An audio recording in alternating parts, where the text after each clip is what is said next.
December 16th, 1944. 0530 hours. The Ardennes forest, near the German-Belgian border. Obersturmbannführer Joachim Peiper climbed into the turret of his King Tiger and unfolded his map under the dim red light of a shielded lamp. The air smelled of pine, exhaust fumes, and cold iron. Somewhere beyond the dark tree line, 80 kilometers away, lay Antwerp, and with it, Germany's last chance to split the Allied front. Peiper was 30 years old, not a fanatic, a professional, a veteran of the Eastern Front who had learned one lesson above all others: strike fast, strike hard, and never give the enemy time to react. Around him, engines coughed to life one by one, a growling chorus of Maybach motors echoing between the snow-dusted hills. Behind his command tank stretched Kampfgruppe Peiper, the spearhead of the 1st SS Panzer Division, 140 armored vehicles, including 30 King Tigers, supported by 4,000 Panzer grenadiers riding in half-tracks and trucks. On paper, it was a strike fist no American unit in the sector could withstand. The King Tiger's 88 mm gun could penetrate a Sherman's frontal armor at 3,000 meters. The Sherman's 75 mm gun needed to close to 500 meters to have any chance of a kill. Peiper's frontal armor, 150 mm of hardened steel sloped at 50 degrees, rendered most Allied guns effectively useless at combat ranges. For 3 years, German tanks crews had watched their enemies burn at distances where enemy shells simply bounced off their glacis plates. Peiper traced the route with a gloved finger. 80 kilometers, 72 hours. That was the window.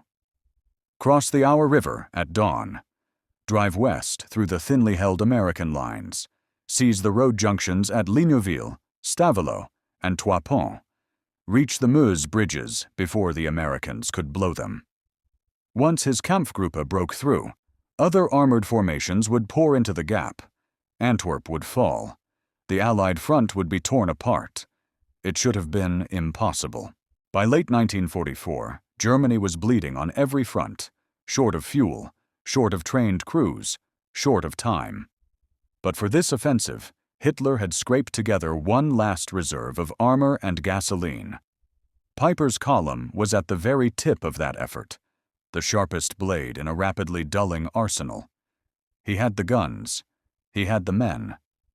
What he did not have was fuel to waste. High Command had allocated enough fuel for the initial thrust, barely enough to get his Tigers and Panthers into the American rear. The rest, the planners insisted, would come from captured American depots. The logistics tables showed 3 major fuel dumps along his projected route. Each one held thousands of liters, enough to keep the offensive rolling. Peiper did the math with cold precision.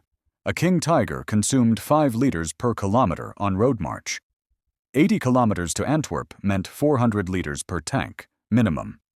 His 30 Tigers alone required 12,000 liters just to reach the objective. The Panthers, the half-tracks, the support vehicles, all of them burned fuel at rates that made the captured depots not a luxury, but a necessity.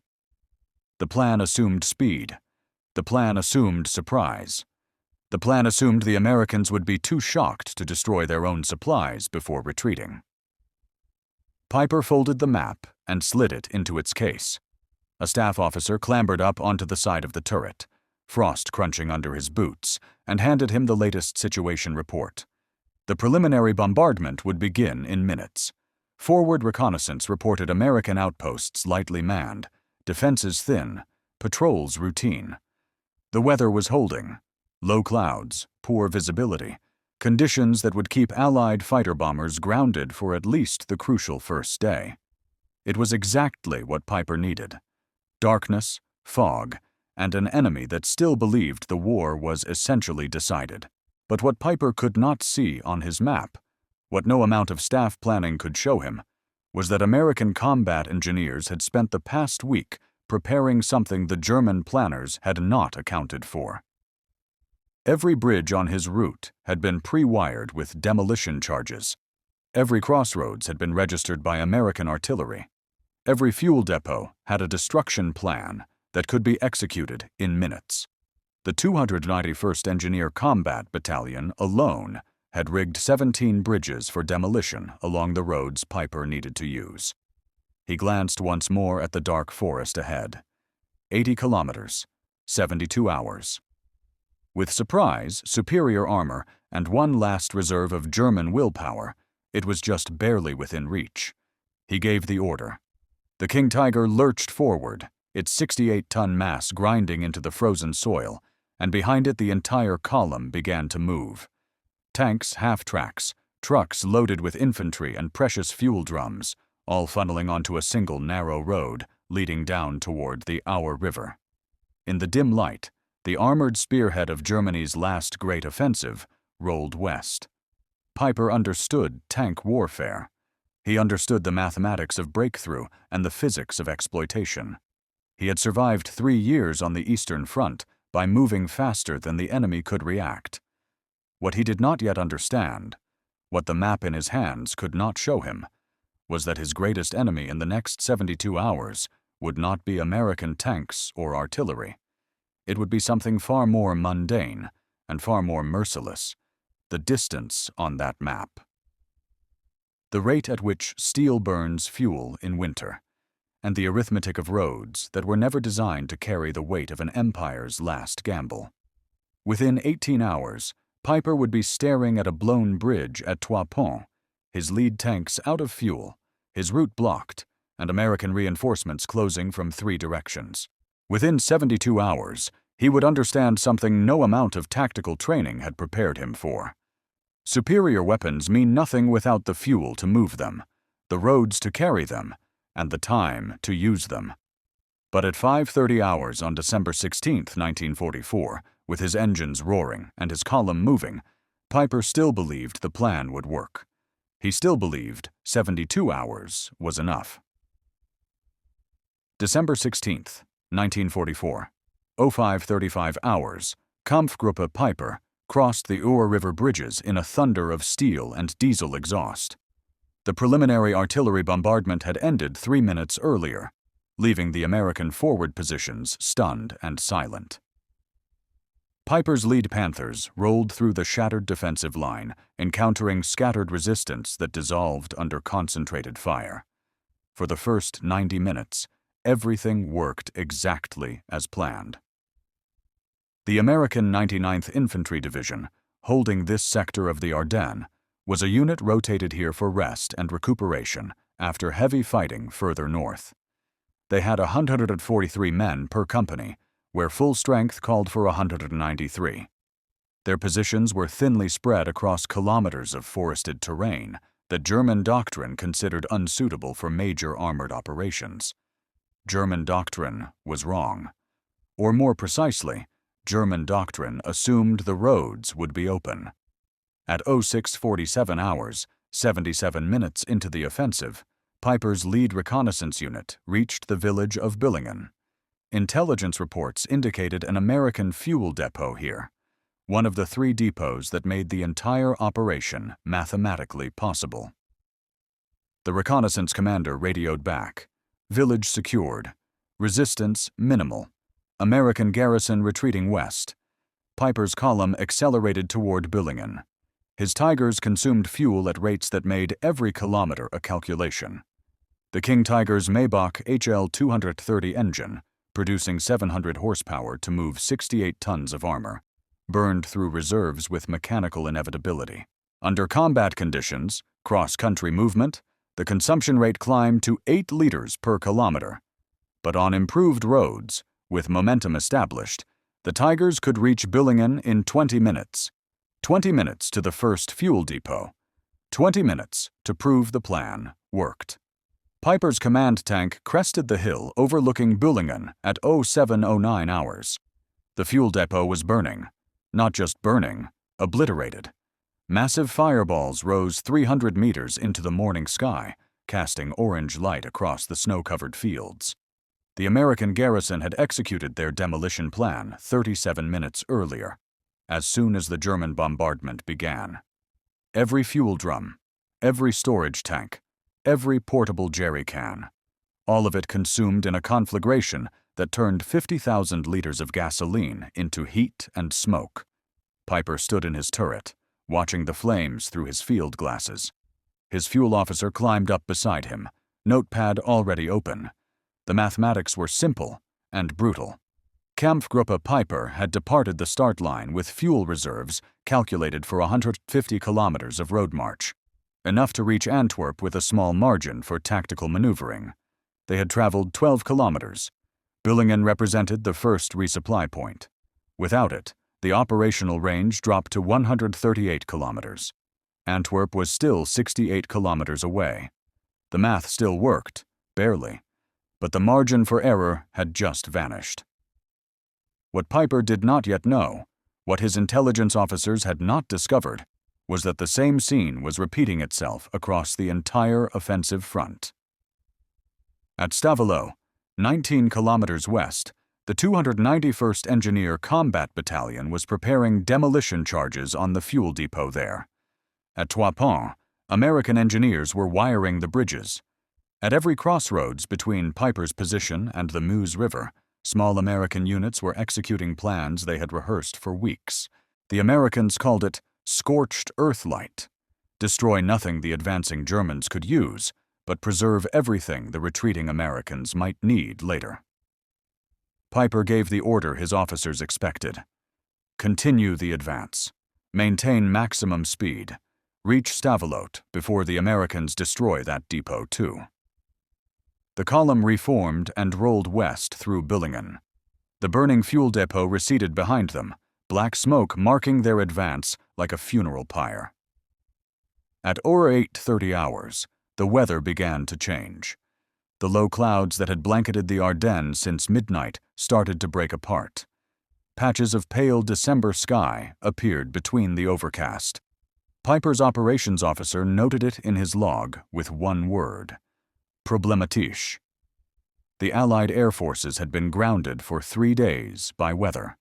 If the skies cleared, the P-47 Thunderbolts would return. Every German officer who had fought in Normandy knew what that meant. Not immediate destruction, but systematic attrition. Fuel trucks burning on open roads, supply columns scattered into ditches, the slow mathematical erosion of combat power from an enemy you could not see and could not shoot. But the clouds held for now. Visibility remained poor, ceiling below 300 meters. The Jabos, fighter bombers, stayed grounded at their bases in France and Belgium. Piper's column approached the town of Ligneville at 09:15 hours. The lead Panthers encountered American vehicles retreating west, supply trucks, staff cars, a few scattered infantrymen on foot.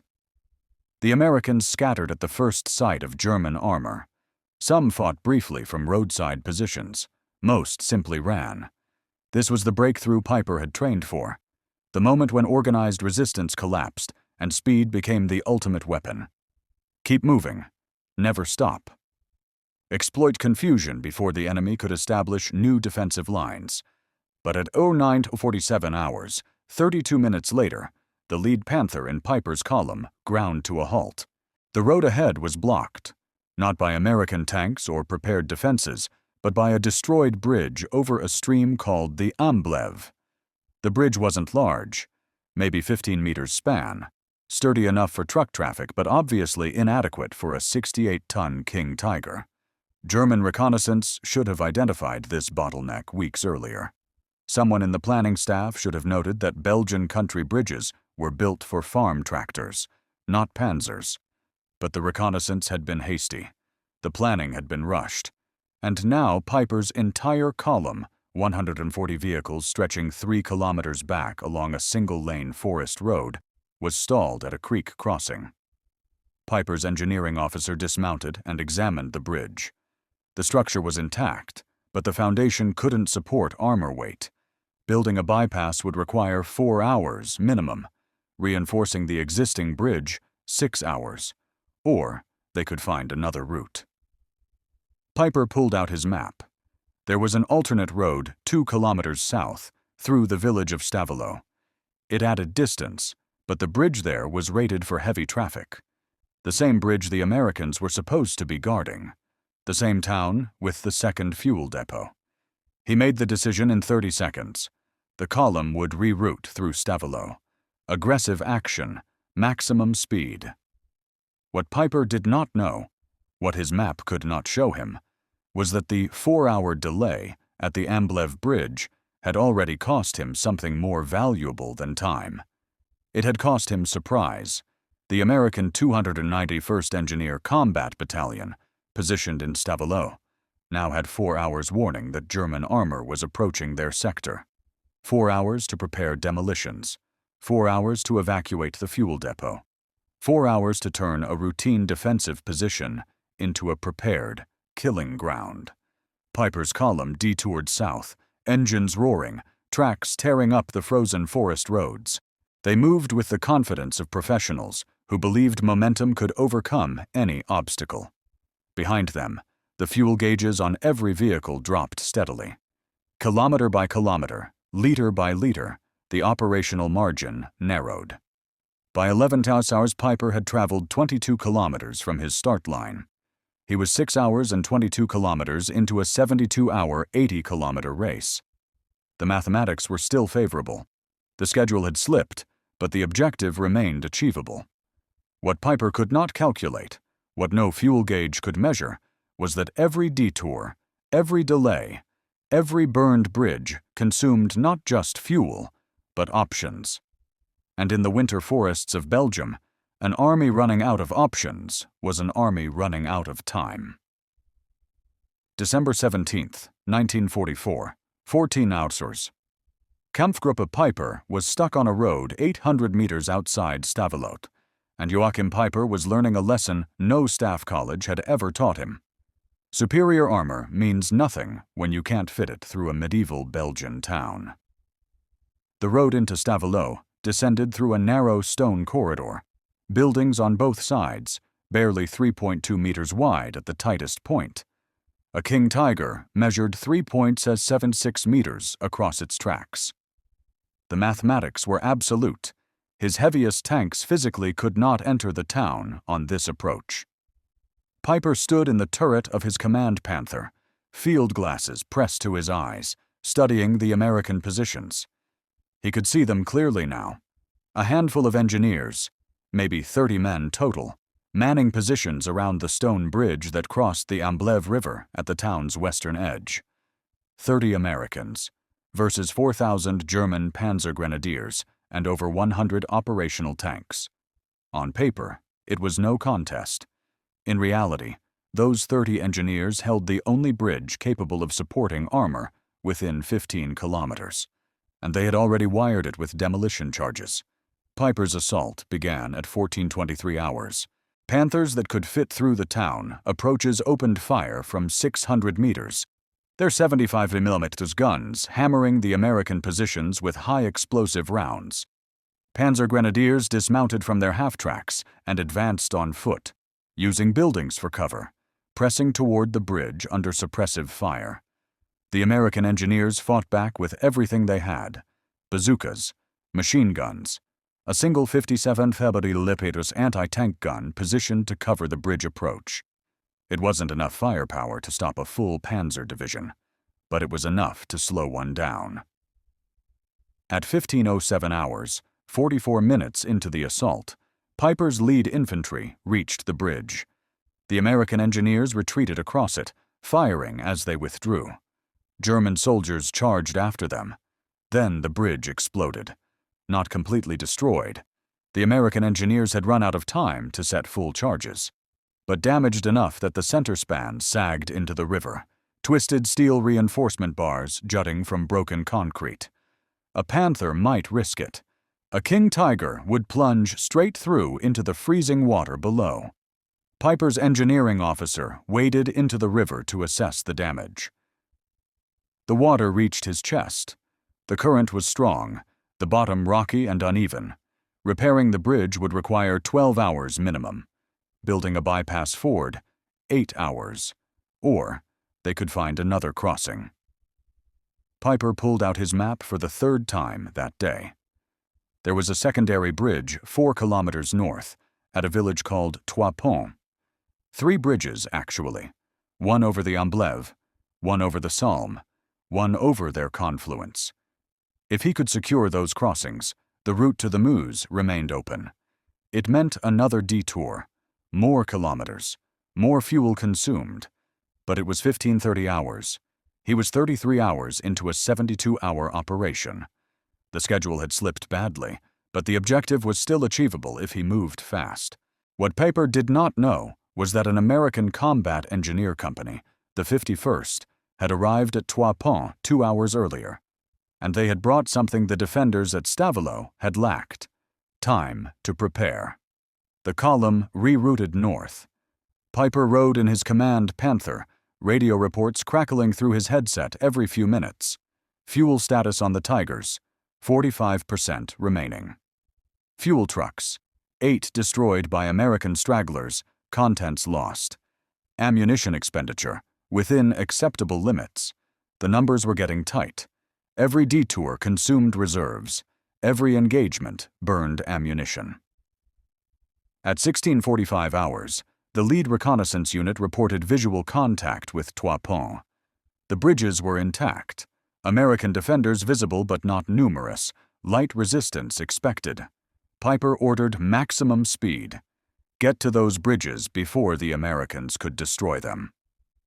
The lead Panther roared down the hill toward Trois Ponts at 1703 hours. The winter sun was already setting behind the Ardennes ridgeline, casting long shadows across the valley. German tank commanders could see the bridge clearly, a sturdy steel structure, easily capable of bearing armor weight. They were 200 meters away when the first bridge detonated. The explosion lifted the center span completely out of its supports. Steel girders twisted into abstract sculptures. Concrete roadbed collapsed into the river in sections, each one hitting the water with impacts Peiper could feel through his tank's suspension. 10 seconds later, the second bridge exploded, then the third. The 51st Engineer Combat Battalion had rigged all 3 crossings with enough TNT to ensure complete destruction. They had timed the detonations with precision. Wait until the Germans were close enough to see the bridges, far enough away that they couldn't stop the demolition. It was psychological warfare executed with explosives. Let the enemy see exactly what they had lost. Peiper watched through his field glasses as the last bridge collapsed into the Salm River. His face remained expressionless, but his operations officer later wrote that the Obersturmbannführer stood motionless in his turret for a full minute, just watching the smoke rise from the ruined crossings. The fuel depot at Stavelot, the one they had bypassed, was now behind German lines, inaccessible without backtracking. The bridges at Trois Ponts were destroyed. The next crossing point was 22 kilometers south, adding nearly 50 kilometers to the route. Peiper's operations officer did the math in his notebook. Current fuel reserves, 38% average across all vehicles. Distance to Meuse River via alternate route, 61 kilometers. Estimated fuel consumption for that distance, 43%. The margins had disappeared. At 1815 hours, Peiper convened his company commanders in the command half-track. Maps spread across the hood. Fuel reports passed from hand to hand. The discussion was brief and professional. They had 3 options. Option 1, backtrack to Stavelot, secure the town completely, repair the bridge, refuel from the depot if anything remained. Time cost, 18 hours minimum. Strategic cost, complete loss of surprise. Option 2, continue south to the alternate crossing, push through on current fuel reserves, hope to capture American supplies on the far side. Risk, running dry in hostile territory with no resupply. Option 3, hold position at Trois Ponts, wait for fuel convoys to catch up from the rear. Time cost, 12 to 16 hours. Strategic cost, giving Americans time to reinforce. None of the options were good. Peiper made his decision. They would push south, aggressive action, maximum speed, capture American fuel dumps before the enemy could destroy them. It was the same decision German commanders had made successfully for 3 years on the Eastern Front. Strike fast, live off captured supplies, never give the enemy time to organize. But the Eastern Front was gone. And the Americans had learned something the Russians never mastered. They had learned to destroy their own supplies faster than the Germans could capture them. The column turned south at 19 hours. Engines roared in the winter darkness, headlights off to avoid air attack, drivers navigating by moonlight and instinct through the narrow Belgian roads. Behind them, 3 destroyed bridges marked their route. Ahead of them, American combat engineers were preparing the next demolition. Piper was 15 kilometers into his 80-kilometer advance.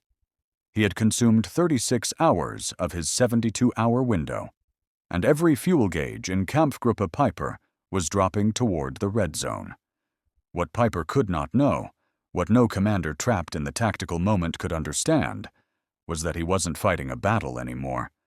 He was fighting arithmetic. December 18th, 1944. 08:30 hours. Kampfgruppe Piper had traveled 19 kilometers in the past 14 hours. At this rate, they would reach Antwerp sometime in March, if they had fuel to get there, which they didn't. Piper stood beside his command Panther on a muddy road outside the village of L'Église, watching his fuel officer complete the morning inventory. The numbers came back written on a grease-stained notepad, and each one was worse than the last.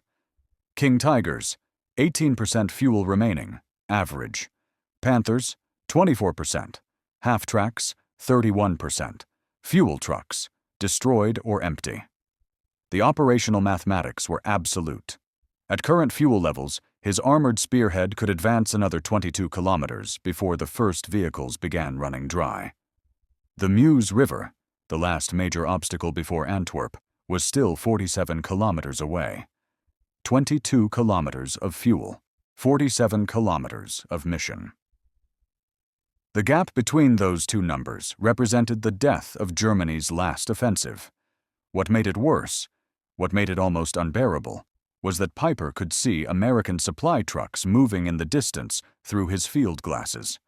Columns of deuce-and-a-half trucks rolling west on parallel roads, carrying fuel, ammunition, food, everything an army needed to keep moving. The Americans weren't just fighting with superior numbers. They were fighting with a supply system that worked. At 09:15 hours, Piper's reconnaissance unit reported contact with American blocking positions ahead. The U.S. 82nd Airborne Division had arrived during the night. Paratroopers rushed in by truck convoy to plug the gap Piper was trying to exploit. These weren't the green replacement troops his Kampfgruppe had scattered on the first day. These were veterans, men who had jumped into Normandy on D-Day, fought through Market Garden, survived everything the Germans had thrown at them, and they had brought something the earlier American defenders had lacked: anti-tank guns. Lots of them.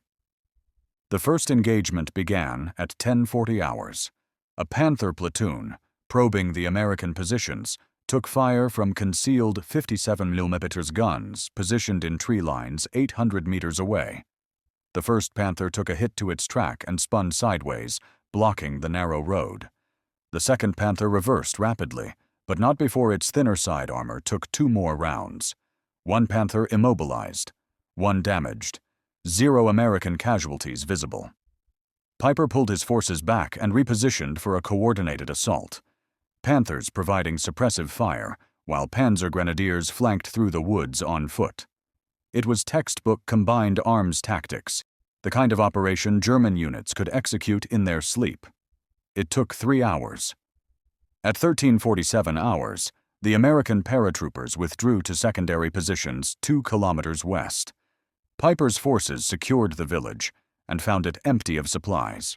No fuel depot, no ammunition stockpile, just abandoned buildings and mined crossroads. The Americans had traded 3 hours of German time for an empty village, and those 3 hours had cost Piper something more valuable than casualties. They had cost him fuel. The Panthers supporting the attack had run their engines at combat idle for 180 minutes. The King Tigers had maneuvered into firing positions, then repositioned twice when American guns threatened them. Every minute of engine time consumed fuel at rates that made the advancing front line a steadily shrinking pool of operational vehicles. Piper's fuel officer updated his calculations at 14 hours.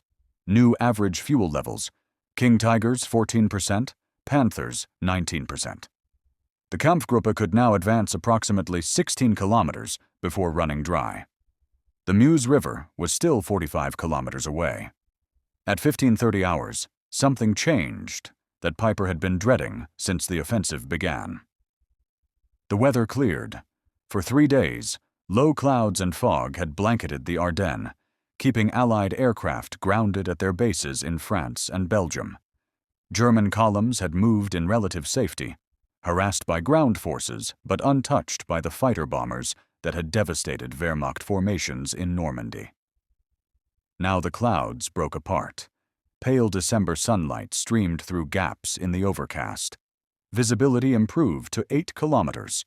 At bases in Metz and Reims, American pilots were already running toward their P-47 Thunderbolts. The first Jabos, fighter bombers, appeared over L'Église at 16:20 hours.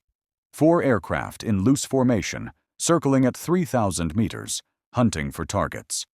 German anti-aircraft gunners tracked them with 20mm flak guns, but held fire.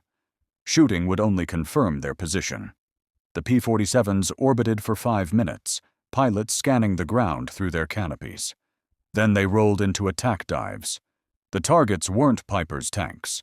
The Thunderbolts ignored the Panthers and Tigers buttoned up in concealed positions. Instead, they went after the soft-skinned vehicles. The fuel trucks, supply trucks, and half-tracks clustered on the roads behind the front line.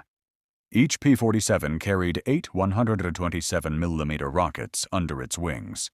The aircraft screamed down at 400 knots, released their rockets at 800 meters altitude, then pulled up hard and climbed away before German gunners could react. Piper watched through his field glasses from 2 kilometers away. He saw the rockets impact, saw the fuel trucks explode in fireballs that rose 50 meters into the air, saw his already depleted supply column disintegrate in 8 minutes of systematic destruction. When the P-47s finally departed at 16:33 hours, 13 vehicles were burning. 4 were fuel trucks that had been carrying the last reserves from rear area depots. Piper's operations officer calculated the loss. Approximately 4,000 liters of fuel destroyed, enough to move every tank in the Kampfgruppe another 12 kilometers. The Meuse River had just moved 12 kilometers further away. At 17 hours, as winter darkness fell over the Ardennes, Piper convened another meeting with his company commanders. No one spoke for the first 30 seconds. Everyone understood what the fuel reports meant. They had 3 options again, none of them good. Option 1. Continue the advance on current fuel reserves. Risk: running completely dry within 15 kilometers, leaving the entire Kampfgruppe stranded in hostile territory. Option 2. Hold current positions and wait for fuel supplies from the rear. Problem: the rear supply lines were under continuous American air attack. No fuel convoy had successfully reached the front since December 16th. Option 3. Abandon the heavy vehicles and continue the advance with light reconnaissance units only. Problem: light vehicles couldn't fight through American defenses. The entire point of the operation was armored breakthrough. Piper made his decision at 17:45 hours. The Kampfgruppe would consolidate in L'Église and establish a defensive perimeter. They would wait for fuel resupply from the rear. If fuel arrived within 24 hours, they would resume the offensive. If not, they would reassess. No one at that meeting said what everyone was thinking. The offensive was over. They were just waiting for official confirmation. Outside, the temperature was dropping, -8 degrees Celsius and falling. The Panzer grenadiers huddled around small fires, burning furniture from abandoned houses to stay warm. The tank crews remained in their vehicles, running engines in short bursts to keep the mechanical systems from freezing. Every engine start consumed fuel they didn't have. Piper climbed into his command Panther at 20 hours and tried to reach higher command by radio. The transmission quality was poor. American jamming or atmospheric interference, Impossible to tell which. He managed to transmit a situation report. Current position: La Glaise. Fuel status: critical. Enemy pressure: increasing. Request immediate resupply. The reply came back 40 minutes later, distorted by static, but comprehensible. Fuel convoy departed 18 hours. Estimated arrival your position 06 hours tomorrow. Hold current position. Resume offensive upon resupply. Piper acknowledged the transmission and switched off the radio. He looked at his map one more time. La Glaise to the Meuse River, 45 kilometers. La Glaise to his start line on December 16th, 19 kilometers. 19 kilometers in 3 days. 61 hours consumed. 11 hours remaining in the original 72-hour window. The arithmetic was absolute and unforgiving. Even if the fuel convoy arrived on schedule, which it wouldn't, because American aircraft would destroy it at dawn. Even if they somehow refueled every vehicle in the Kampfgruppe, they had missed the operational window. The Americans had had 3 days to reinforce their positions, 3 days to bring up armor, artillery, and anti-tank guns. 3 days to turn every village between La Glaise and the Meuse into a fortified strongpoint. Piper wasn't fighting for Antwerp anymore. He was fighting to survive. December 19th, 1944. 6:30 hours. The fuel convoy never arrived. Piper received the radio transmission at dawn. 3 sentences. No explanations. Just facts. Convoy destroyed 22 hours yesterday. American aircraft. 14 vehicles total loss. No survivors. Piper acknowledged the transmission and switched off the radio. He sat in his command panther for 60 seconds, staring at nothing. Outside, his Panzer grenadiers were stirring awake, stamping their feet against the cold, waiting for orders that would never come. The offensive was over. Not officially, not yet, but mathematically, irrevocably over. At 07:15 hours, American artillery began ranging in on La Glaise. Not a bombardment, just probing fire. A few shells every 10 minutes, testing German positions, forcing crews to stay buttoned up in their vehicles. It was harassment fire, the kind you used when you weren't in a hurry, when you knew time was on your side. The Americans weren't attacking.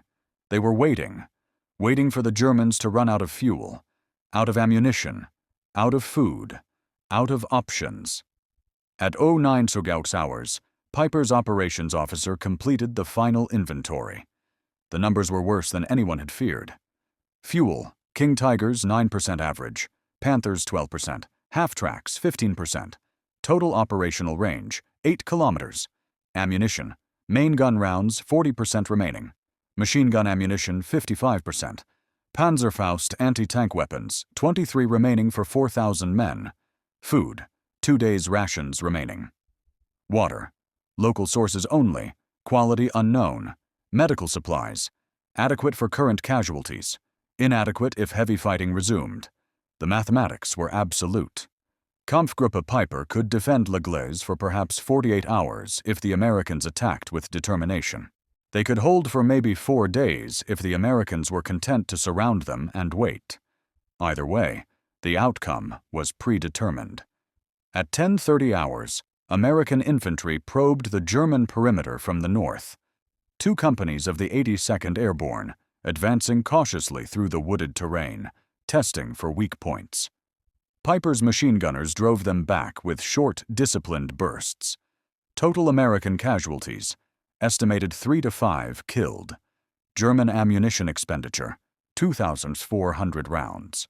The exchange ratio was heavily in Germany's favor, but the Americans could afford the losses. They could afford the ammunition. They would probe again in an hour, and again after that, each time forcing the Germans to burn resources they couldn't replace. This was how modern industrial warfare killed you, not through superior tactics or braver soldiers, but through arithmetic. At 12 hours, the weather cleared completely. Blue sky stretched from horizon to horizon for the first time in a week. It was beautiful and terrifying. The P-47 Thunderbolts appeared at 12:47 hours, not 4 aircraft this time, 28. They came in 3 waves, orbiting L'Église at 3,500 meters, taking their time, selecting targets with precision. German anti-aircraft gunners tracked them, but held fire. Shooting would only mark their positions. Better to stay hidden and hope the pilots couldn't spot the carefully camouflaged vehicles. The first wave descended at 12:53 hours. 8 P-47s in line astern formation, diving at 60-degree angles, releasing their rockets at 700 meters. The rockets screamed down, trailing white smoke. Explosions walked across the village in a neat line, each one lifting debris 30 meters into the air. One King Tiger took a direct hit. The rocket penetrated the engine deck, the one place where the armor was thinnest, and detonated inside the engine compartment. The fuel tanks ruptured. Fire consumed the tank from the inside out. The crew bailed through the hatches, clothing smoking, faces blackened. The second wave attacked at 12:58 hours. Another 8 aircraft, targeting the cluster of half-tracks near the church. 4 half-tracks destroyed outright. 3 more damaged. 17 Panzer grenadiers killed or wounded. The third wave came at 13:04 hours. 12 P-47s this time, concentrating on the western perimeter where Piper's remaining fuel trucks were parked in a copse of trees. 3 fuel trucks evaporated in fireballs that merged into a single massive conflagration. The heat was so intense that German soldiers 100 meters away threw themselves flat, protecting their faces from the thermal pulse. The trucks burned for 20 minutes, black smoke rising straight up in the windless air like a funeral pyre visible for 20 kilometers. The P-47s departed at 13:11 hours. Total attack duration, 18 minutes. Piper's staff tallied the losses. 1 King Tiger destroyed. 7 half-tracks destroyed or damaged. 3 fuel trucks obliterated. 23 men killed. 41 wounded. But the numbers didn't tell the real story. The real story was that those 3 fuel trucks had been carrying the last 3,200 liters of fuel in the entire Kampfgruppe. Fuel that had been carefully husbanded, hidden from American reconnaissance, kept in reserve for one last desperate attempt to break out. Now, it was ash and smoke. At 14:00 hours, Piper convened his company commanders for the last time. They met in the cellar of a stone farmhouse, maps spread across a wooden table, a single kerosene lamp providing light. No one spoke for the first minute. Everyone understood what the burning fuel trucks meant. Piper laid out the situation with brutal honesty. Current fuel reserves, enough to move the remaining vehicles approximately 3 kilometers. Current ammunition reserves, enough for 1 major engagement, perhaps 2. Current food reserves, 36 hours. Enemy situation. The 82nd Airborne had surrounded L'Église from 3 sides. The U.S. 30th Infantry Division was approaching from the south. American tanks, Shermans, dozens of them, were assembling at Trois Ponts. Within 24 hours, the Americans would have 5-to-1 numerical superiority and complete control of the surrounding terrain. The options were simple. Option 1. Defend L'Église to the last man. Tie down American forces. Buy time for other German units to advance elsewhere. Probability of survival, 0. Option 2. Attempt a breakout to the east, back toward German lines. Abandon all heavy equipment. Proceed on foot through 15 kilometers of American-occupied territory. Estimated casualties, 60–70%. Option 3. Surrender. Piper spoke for 3 minutes. His voice was calm, professional, devoid of emotion. He laid out each option's risks and probabilities like a staff college instructor discussing theoretical problems. Then he made his decision. They would break out. Tonight, at 02 house hours, when American observation would be at its weakest. They would destroy everything they couldn't carry. Vehicles, weapons, supplies. They would move on foot, in small groups, using speed and darkness to slip through American lines. Anyone who couldn't march 15 kilometers would remain behind with the wounded. No one objected. No one questioned. These were professionals who understood that sometimes the only victory left was surviving to fight another day. At 18 hours, the demolitions began. German engineers moved from vehicle to vehicle, placing thermite grenades in engine compartments, explosive charges on gun breeches. The King Tigers that had terrorized Allied armor crews from Normandy to the Ardennes were wired for destruction. The Panthers that had survived 3 years of Eastern Front fighting received their funeral preparations. Piper stood beside his command Panther one last time. He had commanded this vehicle since July. It had carried him through 16 engagements. Never once had it failed mechanically. Never once had enemy fire penetrated its armor. An engineer climbed inside and placed thermite grenades in the engine bay and fighting compartment. At 22 hours, the demolitions were complete. 105 vehicles sat silent in the December darkness, wired to explode on command. 30 King Tigers, 41 Panthers, 34 half-tracks and support vehicles. Combined value, incalculable. Germany couldn't replace these vehicles. The factories that had built them were rubble. The workers who had assembled them were dead or conscripted. The fuel to run them didn't exist. At 01:45 hours on December 20th, Piper gave the order, "Blow it." The explosions began at 01:47 hours and continued for 7 minutes.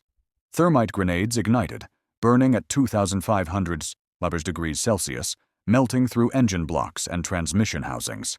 High explosive charges detonated gun breeches. Fuel tanks ruptured and burned. The light from the fires could be seen 25 kilometers away. At 02 hours, Kampfgruppe Piper, now just 800 men on foot, carrying rifles and whatever ammunition they could pack, slipped out of L'Église, heading east. Behind them, their vehicles burned. Ahead of them, 15 kilometers of American-occupied forest. Piper had started the offensive with 140 armored vehicles and 4,000 men. He was ending it with 800 exhausted soldiers and no vehicles at all. He had advanced 19 kilometers in 4 days. The operational plan had called for 80 kilometers in 72 hours. The distance between those two numbers was measured in burned vehicles, exhausted men, and one simple truth. Superior weapons mean nothing without the fuel to move them, the time to use them, and the logistics to sustain them. Germany had the weapons. America had everything else. And in December 1944, everything else was what mattered.